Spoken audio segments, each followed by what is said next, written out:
An 11-0 Iowa run.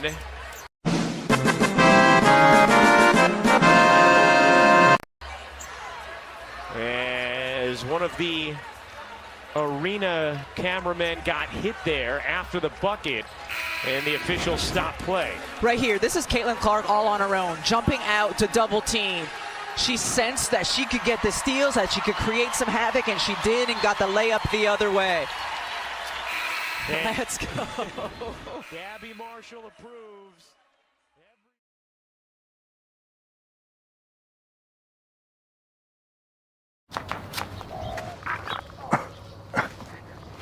I drive a very nice car. It's very fast, very shiny. But sadly, it's not built for the famous Aussie lifestyle. And I love the famous Aussie lifestyle. I love the fashion. I love the food. But mainly, I like to drive here. So this is my second car.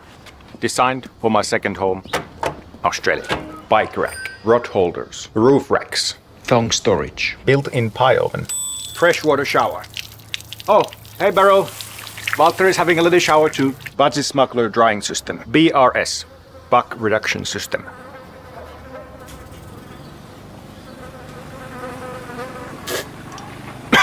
Mullet aeration technology. Check this out. That's a bird. I'm going to be busy racing my first car.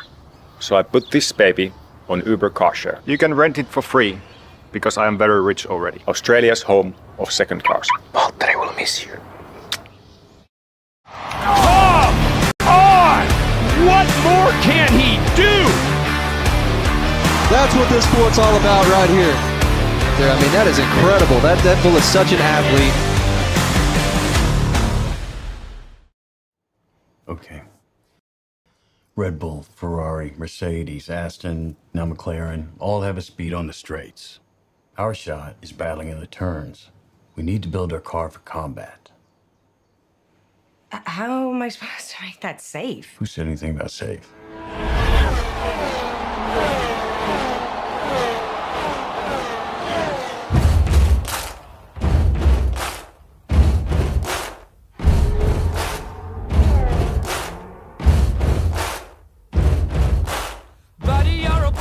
A big noise playing in the street, gonna be a big man someday. You got mud on your face, you big disgrace, kicking your can all over the place, singing, we will rock you, singing, we will rock you, everybody, we will rock you.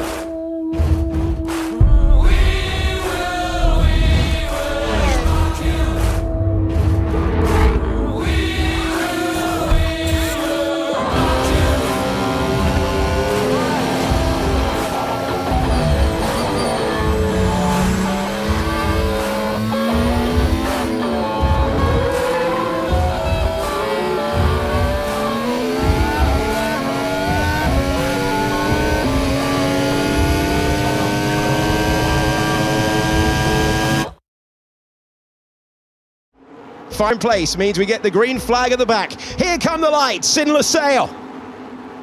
And the Qatar Grand Prix is underway. George Russell launches off the line. He'll have to chop across Max Verstappen, who's got good momentum. He's got the inside line. He's got the lead of the Grand Prix. Lando Norris fighting on the inside as well. Lando's going past the pair of them. How did he do that? He didn't do that because Verstappen managed to get his elbows out. Our pole sitter falls to third. It's Verstappen and Norris at the head of the field, with Max Verstappen going wheel to wheel with his rival for the title early this year. But it's P2 on the grid. That penalty avenged immediately as Verstappen gains a place. Russell loses 2 positions. Norris gains a place as well, and off into the background of one of the Hasses, surely of Kevin Magnussen.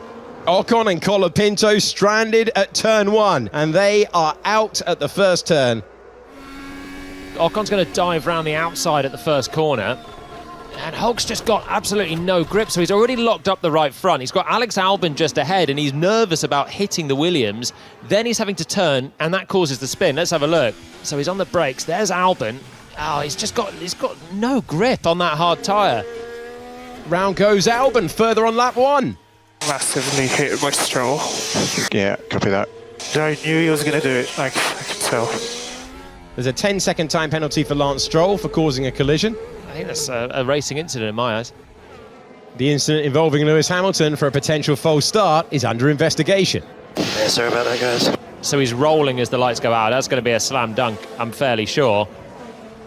The green flag flies at Losail International once again, and Piastri is very close to Leclerc. That seems to be the closest one. George Russell's also got a run on Lando Norris. Let's see whether the moves are going to change. They are debating fourth place, and they stay as they were into turn one. Piastri's past Leclerc. Leclerc understeered at the final corner, just couldn't get through, but he dives back on the inside. And off the road in the background we go with Liam Lawson. And so Liam Lawson is heading off the road to tumble down the order. It's a 10-second time penalty for Liam Lawson for causing a collision at the first turn.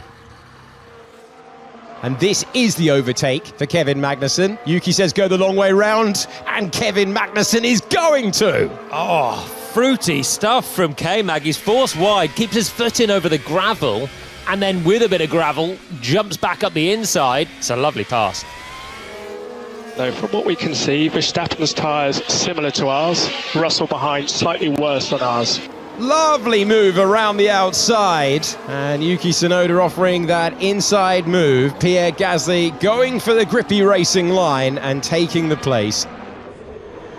And once again, Yuki Tsunoda trying to shut the door, and if it's straight line speed problems that Fernando Alonso has, he's got plenty of grip to go around the outside again. And first Magnussen, then Gasly, and now Fernando Alonso go the long way round to take the place away from Yuki.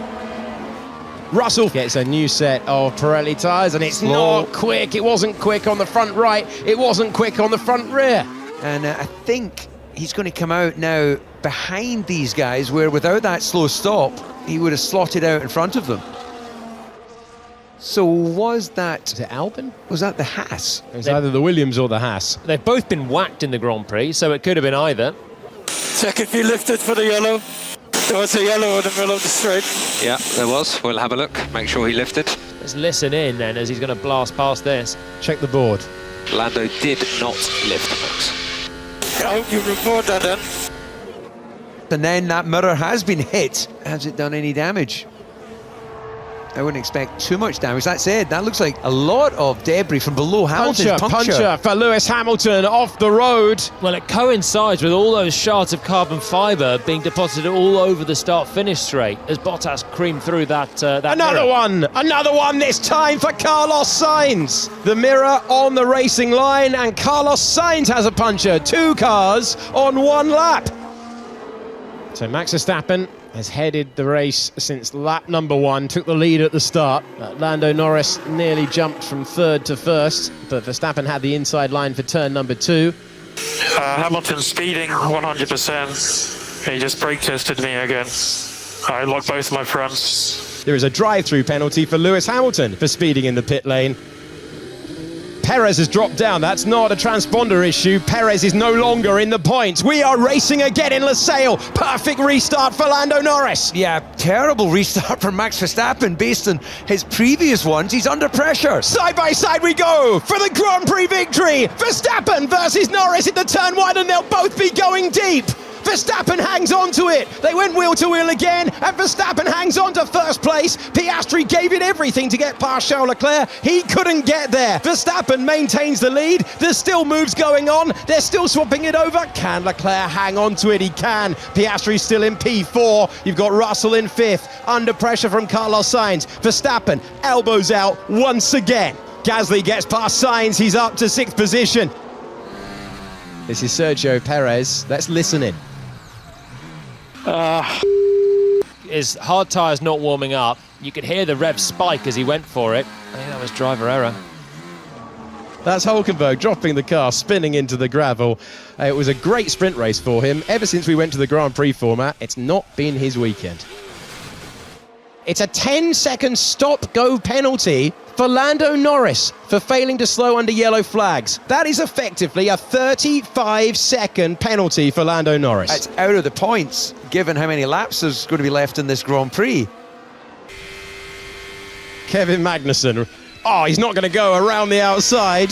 He was barged out of the way before. And that was a look at how Alex Albon and him went racing. These two, gloves off stuff. And this is even better news for Zhou, who's sitting up the road in 8th place. Here we go again between Albon and Magnussen. That is a roar around the outside. What a great move from a man heading out of Formula One in a week's time. Nice one, Kev. Every point counts for McLaren still, so even though they're going to be outraged with what's happened, they're going to really need that extra point. They'll be happy with Gasly's job as well, keeping Sainz at bay still for 5th and 6th place. Lando Norris massively fighting and getting past Valtteri Bottas. Crucially, that gets him 1 point for 10th and 1 bonus point for fastest lap if things stay the way they are.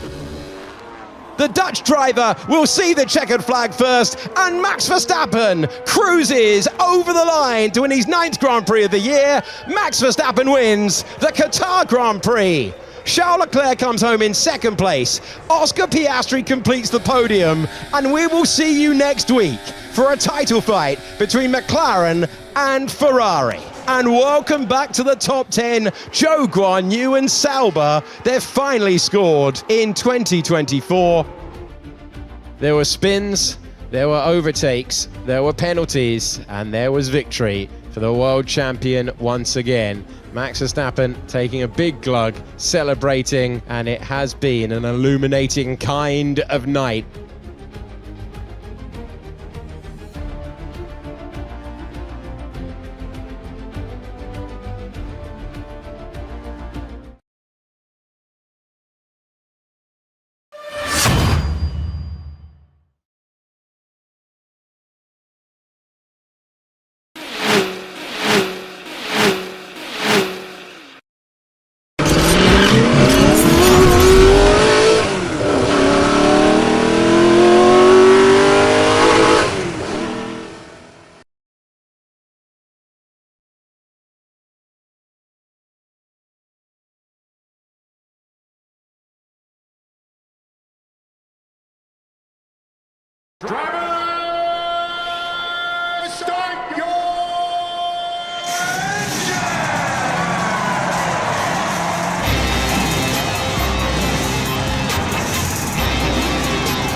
Good evening, race fans. Welcome to the Draft and the Circus program, brought to you by Sinister One Productions.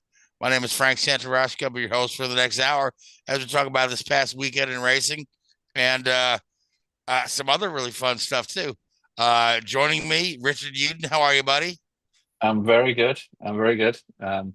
Late night show tonight. Do we get paid overtime on this one? Sure. Time and a half? I'll add an extra 0 to your paycheck. Thank you. Appreciate it.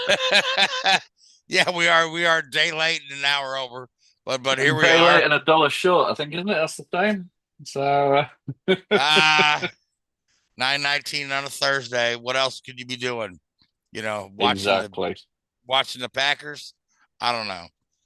But, we may be doing that at the same time, but that's another story. All right, so.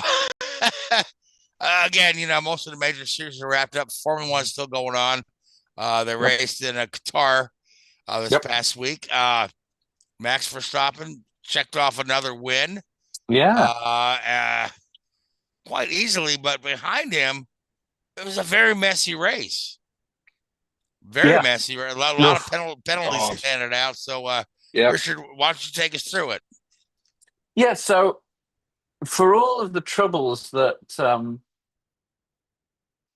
Red Bull have been having throughout the year. You know, Max has still managed to, you know, as we know, clinch his the World Championship, fourth World Championship there, but also, you know, he's won some races towards the end of the year. Obviously, we look back at Brazil in the wet, which, you know, obviously was an equaliser in terms of car performance, but they were pretty damn impressive in Qatar there, and you know, I think it surprised everybody. I think it surprised Red Bull more than anybody else. But you know, you've got to credit where credit's due. As you know, we talk about these guys. You know, they work very, very hard. They put the effort in, and it shows that, you know, they've got that championship wrapped up in the bag. The drivers' championship. They don't really have a shot at the constructor championship, but they're still pushing really, really hard. But outside of the racing, it was a bit of a messy weekend on many, many fronts. A lot of penalties thrown around, a lot of contentious decisions from the stewards again. It got a little bit tetsy and nasty between some of the drivers in terms of some of the comments they were making to the media.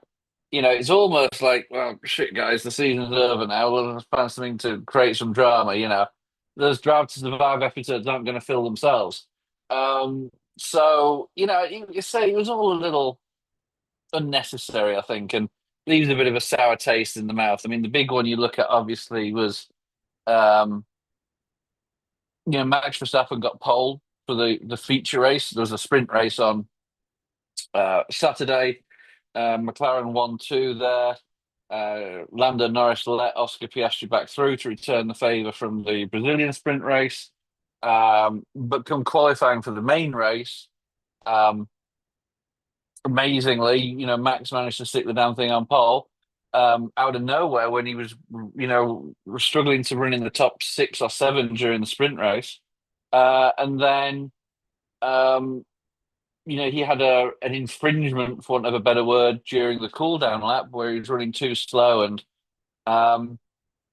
the rumour has it that George Russell, who coincidentally qualified second on the grid, was very vocal in the drivers' meeting trying to get, you know, Max, a penalty on Max, which, if that's true, I don't really like that. I think that's a little, I don't use the word immature, but a little petty. You know, the stewards have their job. They have all the access to all the data. They should be, you know, they are perfectly capable of making that decision themselves. They don't need the playground snitch coming up to them and saying, "Oh, look, Max was slow." Oh, you know, it's like, nah, come on. You know, and again, if that's true, we don't know the finer details of it.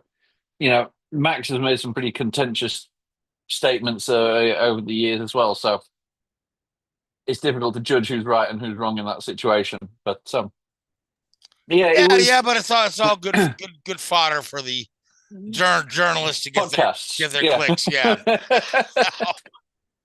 Yeah, but it was, you know, it was just messy. You know, Formula One's better than that, you know, in many ways. This isn't, you know, you know, I know Keith, our producer, is a big fan, but this isn't wrestling. This isn't like, you know, come on, guys. You know, your wives and your girlfriends are going to start, you know, fighting in their bikinis in the pit lane next or something. I don't know. I mean, what the hell? You know, come on, sort it out. Yeah, not cool, not good. You know, hey, let's turn around. If you're going to do this, let's turn around and put cameras in the bloody drivers' meeting. You know, why not? Let's see what's really going on if you're going to start making these statements about who's fair and who's not fair. So yeah, it was just messy and avoidable. And as I say, you know, to my mind, Formula One's better than that, and they let themselves down. Not obviously going into this weekend for the final race of the year in Abu Dhabi. Who knows how it's all going to play out? You know, there's been some comments made in the press between Max and George. You know, with Max threatening to put George in the wall and all this sort of stuff. Now, whether that's true, I hope it's not. But yeah, who knows on that front? I don't know. That's like straight out of like Days of Thunder, man. I'll put him in the wall. Exactly. You know, well, it's like most NASCAR team meetings anyway. Yeah, but at the same time, Richard, you've got to admit, you said, yeah, Formula One's better than that, but there seems to be a trend in a lot of professional sports where we're doing more to make the show. I mean, look at some of the nonsense that Major League Baseball has announced with the golden at bat rule and the of course NASCAR with the stages and the chase and I think that everybody's trying to pander to the younger generation that has a short attention spans and are not really interested in being in for the long haul, but more interested in the drama. So I mean, is Formula One really above that? If some of these other big sports like baseball and football are not, it's just. I mean, there's no answer to that, but it's reality. I'm just saying. No, I'm with you. I'm with you for sure. I know where you're coming from. That I think that Formula One has had the stability and obviously in the last 10 years, it's grown massively under the leadership and guidance of Liberty Media, and you've got to give them credit for that. But sometimes you can go a little too far. And I don't want to sound like an old fart on this, but the sport is what it is for a reason. And sometimes you can go too far with those changes. We've talked about this, goodness me, we have talked about this on this program till the cows come home, as they say. Drive to Survive was great for the first season. Then it became a Real Housewives of the F1 paddock, basically. It's putting false narratives out there because it sounds good. It's putting false driver interactions out there through its editing. It's creating a monster that doesn't exist. And, again, Formula One doesn't need that. It's the pinnacle of motor racing, and that should be enough to draw the crowd. And if you're having to draw a crowd because George and Max got their driving gloves off and slapped each other like an 18th century duel, then we don't want that. Do we need those fans? Formula One has been in a reasonably good position for a reasonably long period of time without those Drive to Survive fans. So, let's concentrate on what this is. This is motor racing. And yes, the behind the scenes dynamics of motor racing are very, very interesting. I've been lucky to be involved in them for a relatively long period of time. And it's fascinating what goes on behind the scenes. And people find it really, really interesting. But let's not make something that isn't here.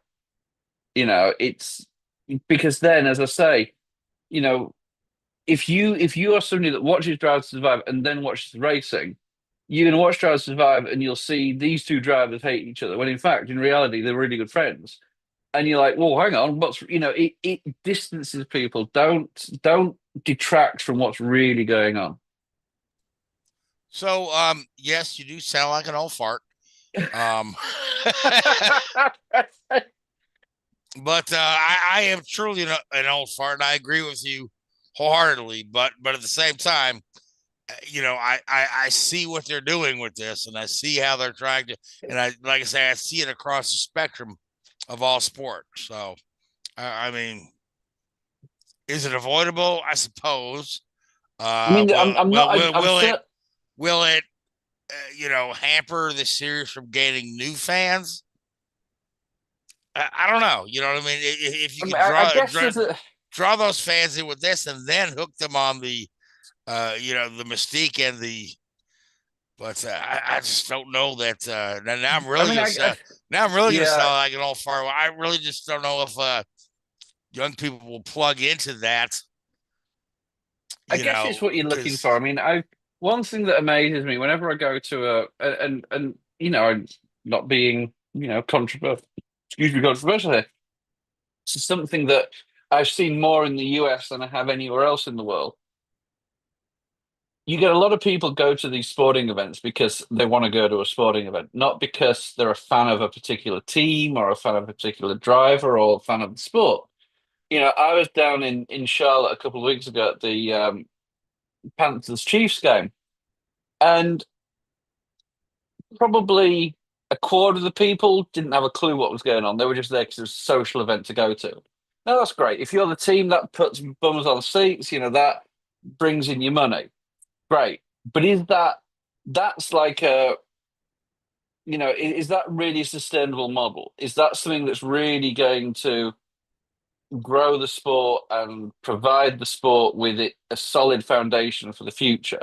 The Panthers aren't the best team in the NFL, and outside of these big marquee names that come to play in town, they're struggling to sell tickets. So, having these what I call plastic fans, and it's the same in any, motorsport is particularly susceptible to it because, you don't have a fan of well, you do, but people typically go to a Formula One race or an INDYCAR race. How many people go to Monaco just for the experience of going to Monaco and know shit less about Formula One? Long Beach, same thing. Yeah. Long Beach is a big week-long street party with a race going on, right? The Indy 500's got these snake pit with young people enjoying their, DJs pounding out this loud music that's I sit in turn 4, they're in turn 3, and I can feel the bass from that stage vibrating in my seat over the sound of the cars. So here's a question for you, Frank. Here's a question. Those young folk, as you call them, who go to that event, in their early 20s or whatever, why do they go? They go, well, if you're talking snake pit, they go to the snake pit for the snake pit experience. I'm almost certain that very few of them will turn into lifelong race fans. No, but also I'm sure a lot of them, and I may be wrong here, go because their parents used to go and have taken them, and they're like, hey, yeah, let's go, but I'm not going to get a race, I'm going to go to that. And, and motorsport, I think, is very different from a lot of other, stick and, stick and ball sports. You don't go, you don't go to the Indy 500 because you're a fan of Penske or you're a fan of, Ganassi or Andretti or whatever. You don't go to a Formula One race because you're a fan of McLaren or Mercedes. You don't go to a Cup race because you're a fan of Hendrick Motorsports. You go to those events because you're a fan of the sport. No, and so it's a different fan base. It's a different culture. They're trying with especially with Formula One and this driver to create this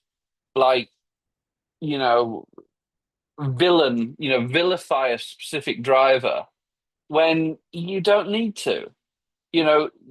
That's not how this sport works. This sport works and is successful on the purity of the sport, not some fake rivalry, because those drivers will retire in 5 years or whenever. An NFL team is going to be there for 20, 30, 40, 50 years, and you support that team. Great. You support, you go to a Formula One race for the sport, and hopefully that sport will still go to that track for 10, 20, 30 years, and you can keep going. Unless you live in Italy, then you're nuts for Ferrari. So true. But yeah, it's that. I keep getting this impression they're trying to create something that doesn't exist, and this whole George Russell and Max Verstappen thing. You wouldn't have heard this